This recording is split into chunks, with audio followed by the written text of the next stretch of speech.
Amidst the resurgence of the American gangster film in the mid-2000s, an unexpected Canadian auteur gave us a masterful duology, bolstered by two of Viggo Mortensen's greatest performances: A History of Violence from 2005 and Eastern Promises from 2007. Both films are pulpy, tightly executed, and entertaining, while delving thoughtfully into the consequences, physical, psychological, emotional, and even cultural, of the kind of violence that's inseparable from the genre. Director David Cronenberg is best known for his work on sci-fi body horror fare like The Fly, Scanners, Videodrome, and the recent Crimes of the Future, also with Viggo. History and Eastern Promises were and are considered significant departures for him, but they're more in line with his instincts and interests than might be immediately apparent, even without the sci-fi elements. Cronenberg maintains his affinity for squirmy details when it comes to the destruction of the human body and the resulting pain. Particularly in history, which did help usher in the trend of mounting mature adaptations of graphic novels, there's a vivid, comic book clarity to the violence. Both films feature Viggo Mortensen shining as characters who lead a double life, making use of his subtle, internal style of acting. His work in both movies especially glows upon rewatching them, knowing the secret each character is harboring. It's fun to note his reactions to things and to watch him think once you know the full truth. But without further ado, let's explore, compare, and contrast these contemporary crime classics. And please be aware my discussion of the themes of both films will venture into spoiler territory. I know that my husband is Tom Stahl, that's what I know. Yeah? Yeah. Why don't you ask Tom? How come he's so good at killing people? A History of Violence follows everyman Tom Stahl, who presides over a good-natured nuclear family and operates a small but popular local diner. When two psychopathic drifters stop in to rob the place and threaten his staff, he swiftly intervenes, murdering both men in self-defense. In the media circus that results, menacing strangers from Philadelphia seek out Tom and his family, claiming to know him from the past. Tom maintains his ignorance, but suspicions swirl even among his family. Thematically, it's a film about horrible violence underpinning the iconography and character of small-town USA, informed perhaps by the detached observations of a Canadian. It was an American story, and it came generated out of America, so even though it was shot totally in Canada. And of course, beyond America, there's a kind of archetypal feel to that story. There are ma-and-pop diners, family breakfasts, coffee, baseball, motels. The story takes place in that idyllic small town where you say hello to everyone and everyone knows you. But it goes much deeper than the suggestion of violence simply underpinning US culture. He once dated a girl, used to attack him in the middle of the night. What? Yeah. She used to have these crazy goddamn dreams where instead of her boyfriend, I was some kind of demented killer. I woke up one night, she stuck a goddamn fork in my shoulder. You broke up with her, right? No, I married her. Even in throwaway moments, the movie meditates on the human capacity for and inclination towards violence, especially when we're threatened and every other option has been exhausted. Stahl's son Jack, in his early interactions with a persistent high school bully, uses humor and flattery and jokes to diffuse the situation. But what happens when someone continues to threaten and belittle you even after you've tried those methods of appeasement? Okay, you motherfucker! Get over there! You son of a bitch! Everyone does try to resist violence until they just can't. There's an element of inevitability to it, especially when it's embedded deeply in your history as an individual and possibly your environment culturally. Tom's acts of violence are celebrated and glorified initially by the town, by the media, by his wife, by everyone. Can his son be blamed for his own violent outburst when his entire community celebrated his father for killing two people? Whatever, Dad. Listen, smart mouth! In this family, we do not solve our problems by hitting people! No, in this family, we shoot them.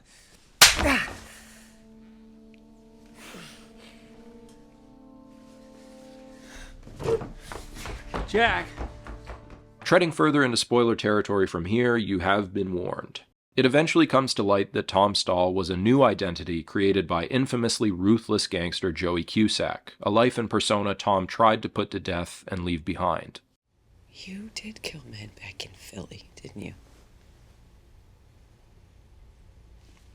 Did you do it for money, or did you do it because you enjoyed it? Joey did. Both. I didn't. Tom Stahl didn't.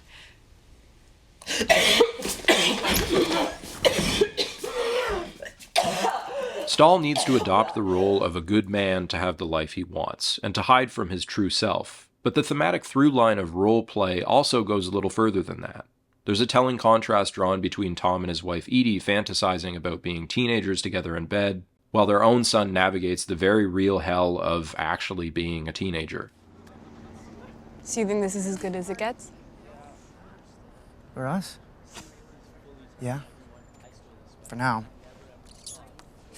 Eventually, we grow up, we get jobs, we have affairs, and we become alcoholics. We never see Tom and Edie share sexual intimacy as themselves as Tom and Edie. The first time they have sex, it's pretending to be teenagers. The second time they have sex, it's with the full knowledge that Tom is gone and he's Joey now. It's sex between a man and a woman who know each other very well, they think. Also interesting, when it becomes clear that Tom's dark past could upend his entire life and local law enforcement gets wise to him, despite knowing the truth, Edie stands up for him, belittles the sheriff, and becomes swept up in the lie to protect her own comfortable life. The obvious reading of the film is that Joey is a horrible, evil liar who upends the lives of his family and brings darkness to his community. But another way to look at it is that his wife, his son, local law enforcement, his community, and the media enable and accept his violence, to a point. Tom Stahl was readily accepted and beloved for years by his community, when really all he ever was is a violent criminal's very superficial caricature of what a good man is. Man a few words, good job, wife, 2 kids. If you have that conventional image, no one really fucks with you, and Joey knew that. It's only when Tom's mob associations come through that discomfort with his actions arises. He's a hero when he butchers 2 thieves, but a villain when the prior life that taught him this violence comes to light. The film also seems to speculate that people only find violence truly disagreeable if it's done to good or undeserving people, which only happens at the very beginning of the film.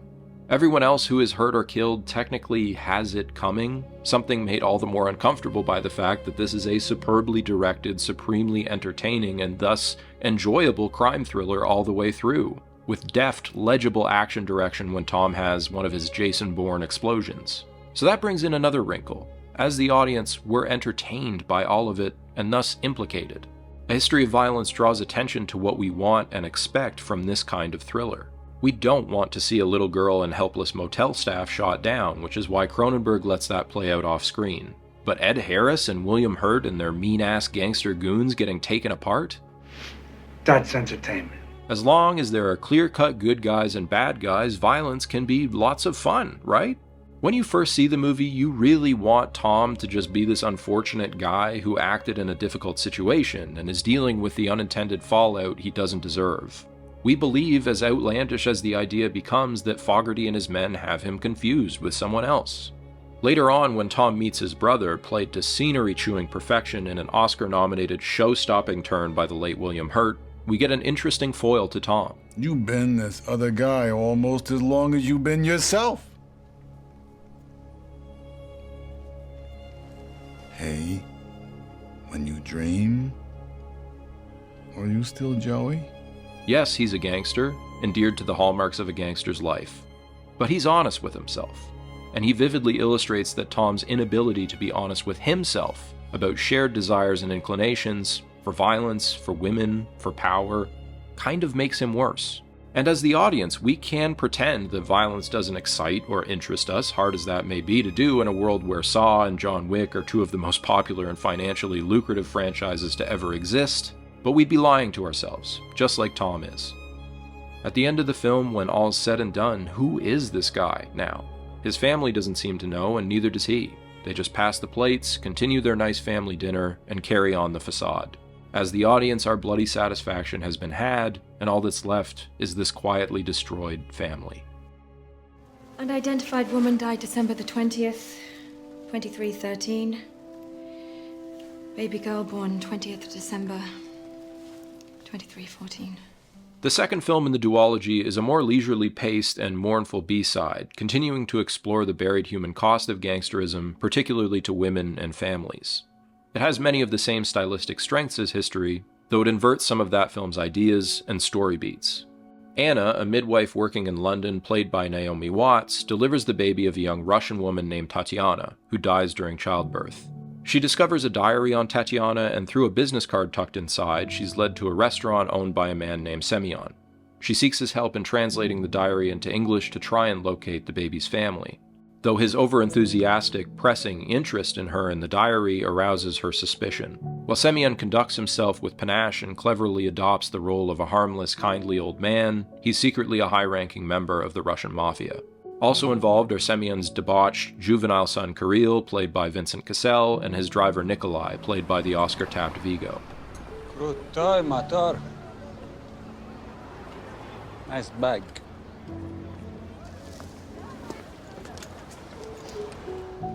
How much do you want for it? Has sentimental value. Ah.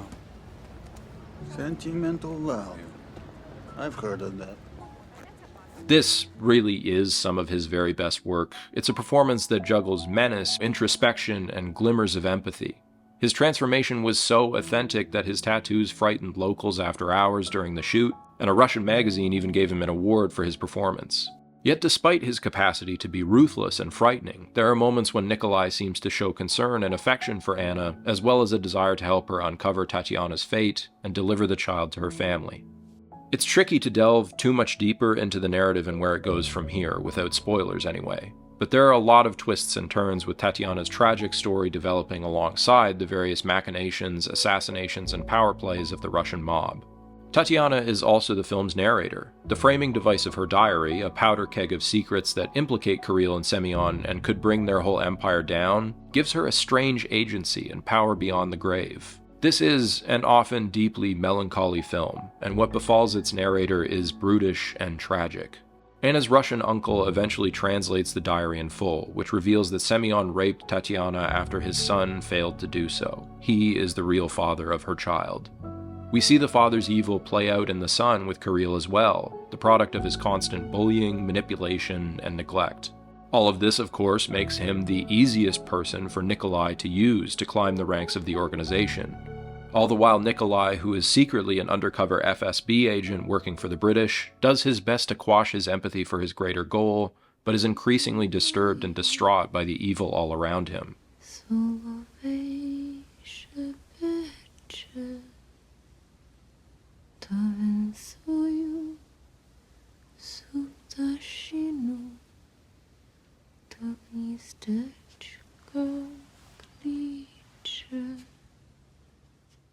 He sneakily tries to do right by the people he comes across or hurts in quiet, inconspicuous ways. So, the police arrives, some ordinary fucking police. They just, kick down the door and ask for it by name. Как твоя фамилия? Then they just take her away. Like some fucking punter, just might have given them her name or something. But okay, we need to talk about that sequence, and if you've seen the film, you know the one I mean, because it's one of the greatest set pieces of Cronenberg's career. The bathhouse fight. Two assassins corner Nikolai in a public bath, and the results are completely unexpected, gruesome, and raw. There's dong flopping all over the place, eye stabbings, limb snappings, and a lot of other crazy shit YouTube will instantly demonetize me for showing. But in contrast to the usual Baroque black tie gundowns that characterize the gangster movie, Cronenberg gave us a desperate, frantic, scrappy sequence with a dangerous man caught completely off guard, highlighting the damage knives and fists can do in keeping with this duology's interest in the consequences of violence. It's also just fucking wild to experience. Jesus. You said it, man. But despite that sequence, Eastern Promises does feel like the more mature, intricately plotted, classic crime drama to A History of Violence's punk rock genre sucker punch. It also most interestingly mirrors that film in its ending moments. Joey Cusack emerging from Tom Stall pushed his family away in the end, but Nikolai's true identity brings a mother and child together in one of the only moments of tenderness to be found in the entire film. Both movies ultimately deal with families affected by and subsistent on mob violence. The lavish Russian dynasty and the American nuclear family both are little more than an image here, existing on a foundation of cruelty and bloodshed. That being the case, the unconventional found family at the end of Eastern Promises is all the more touching. In the same way Truffaut speculated it might be impossible to make an anti-war film, I feel like it's pretty hard to make a film condemning gangsterism without also playing into the allure and the power of violent criminals. A History of Violence and Eastern Promises represent a director who's embraced the inherent hypocrisy of putting violence to the screen. There are times when Cronenberg indulges in slick set pieces and the gory carnage for which he's known, but there are also times when he shows the human cost, and narratively both films deeply reflect that cost. It remains a fabulous genre duology that stands tall in Cronenberg and Mortensen's careers, full of insights and ideas that seem to be in conversation with the entire history of the crime genre.